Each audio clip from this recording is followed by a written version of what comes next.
Keep moving.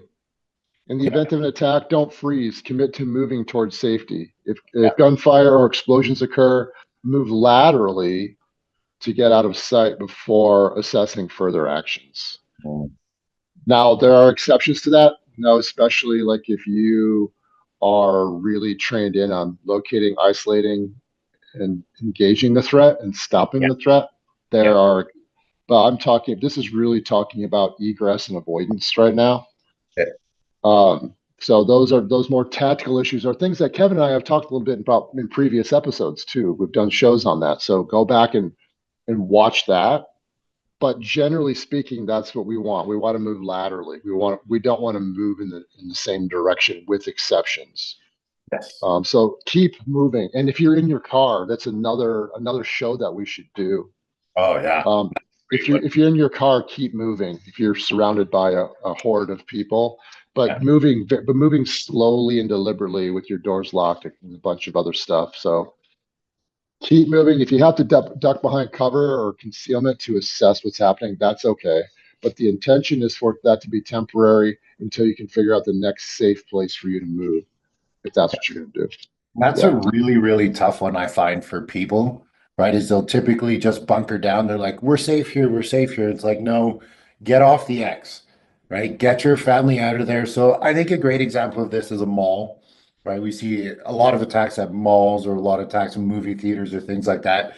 Get them to your safest thing. And in Canada and probably in the States as well, is because it's such a large landmass, think of your environment of you're going to usually get there with a car or a vehicle, right? Get back to that car, get back to that cage, right? Get back to that piece of metal, right? Lots of metal that could possibly save you, at least from shrapnel or something like that. I think that was a big one that I really learned from the executive protection courses I did is you need to get your VIP to a safe place as quickly as possible.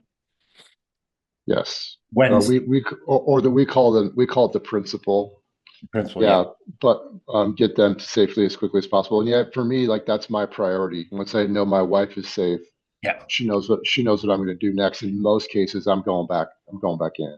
yeah, But that's not for everybody. Okay, mm, that's not for everybody. I don't recommend that unless you have a lot of trading experience. yeah. Something I want to just touch on while we're in this part of the conversation is secondary attacks from IEDs. Okay. That's a common tactic that I think we could start to see, where once the initial attack is done and people who have training or first responders now go in to help the wounded, Yeah, that's when they'll have IEDs pre-positioned to get that group. And then sometimes there's even a tertiary attack. yeah. And when it's a more sophisticated, which I think there's a good chance we could see soon, then they'll go and they'll attack the hospitals.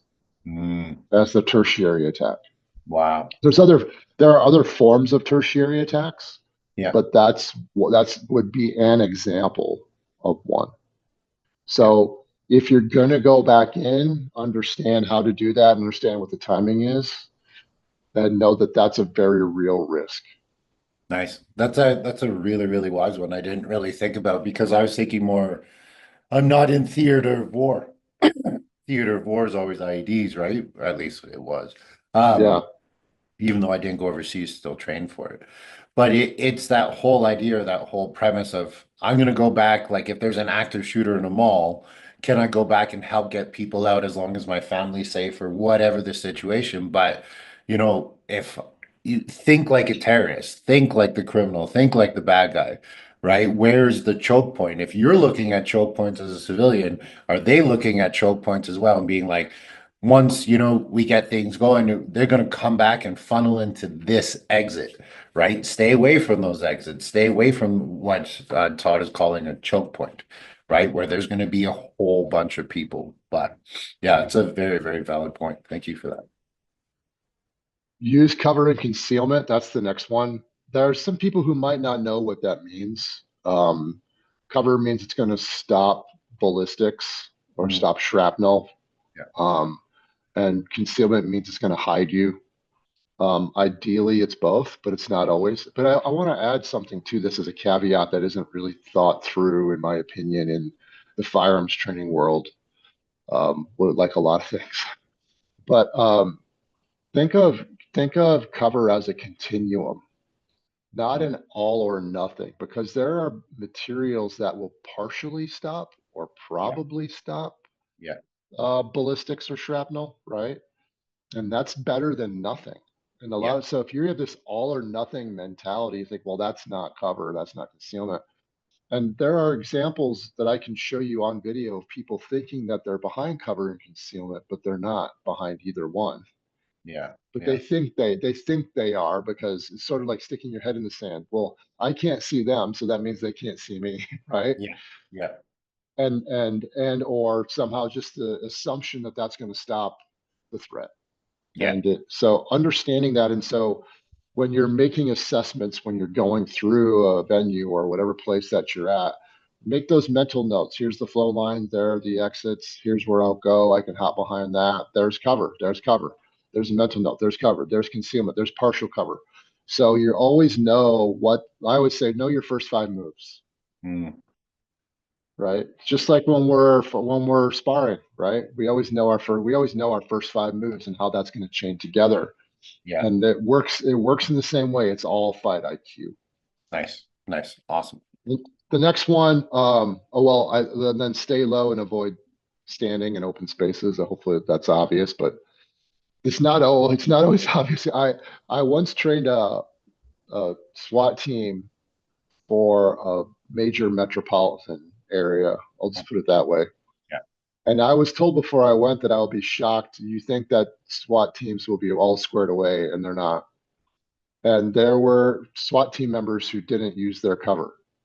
wow, wow. It didn't even look like they knew how to. Really? Yeah. So why? Is that just poor police It's assuming methods? that just because someone's on a SWAT team that they're well trained and they know what they're doing, and Okay. they don't. And so whenever I see firearms instructors like, well, I was SWAT team this or they were SWAT team that, I'm like, if you knew how little that meant. Yeah. Okay.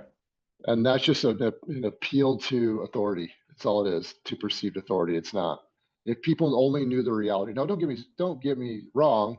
There are really squared away Yeah. SWAT operators, Yeah. SWAT teams, but there's a lot of Yeah. bad Well, I stuff. think So we've seen that a lot with it rhymes with fund the police, right? Is there's just like I was blown away when I was helping teach police officers and how little training they got and how little time they got for training, right? And they're like, well, if it was SWAT or ERT or TAC, there's a better chance of them getting more time to train. And then I talked to the guys on those teams and like all the training we do that's paid for is when we're doing courses. Outside of that, it's all on us. And I'm just don't like, don't get this is insane. Like, don't get me started. oh, it's I crazy. had a long Zoom call with a person who's very high up in training in law enforcement yesterday. He's Oh, Canadian, by the way. oh yeah. He's Canadian, and I commend him. Like he's doing really great work and important work, but it's a mess. Really, eh? It's a It, mess. Yeah, not just well, in Canada, but no, all around the yes, world. Yeah, everywhere. yeah. The culture of training for law enforcement. It's another conversation. Yeah. The next one is we've already talked about avoid bottlenecks, choke points, stay clear of areas where crowds are funneled, such as doorways, stairwells, narrow streets. Um, in vehicle-borne attacks, avoid standing near barricades where vehicles might pin victims. Mm, If you're going to be near a barricade, make sure you're on the side of the barricade where you can't be harmed by the vehicle. right. Yeah. Yeah. But You people know, don't and think about these things. Yeah. and these things happen so fast, and all of a sudden it's just chaos. Yeah. So one of the things that I say is like, if it's chaos right now, you don't know what's going on. No matter how well intended you are, right? Yeah. You're just experiencing overwhelm. What do I do? Move to the outside, get low, and find cover and concealment. gather yourself, assess the situation, look for your exits or whatever your next move is going to be. But Yeah. get to the outside, get low, find the barrier. If you do that, those are the things I think probably saved the life of the guy that wrote me who was in Vegas for that shooting.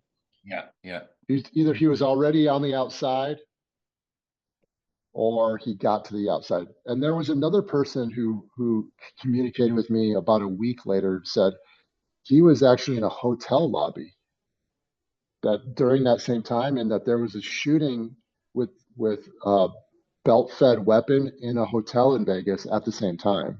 Whoa. Yeah. And he was with a date and they got to the outside and got low and got behind a barrier, got behind cover. Yeah. He didn't say it saved his life. It doesn't, that doesn't really matter. But the point is like those simple things. And if Yeah. you're already on the outside, you don't have to fight your way there.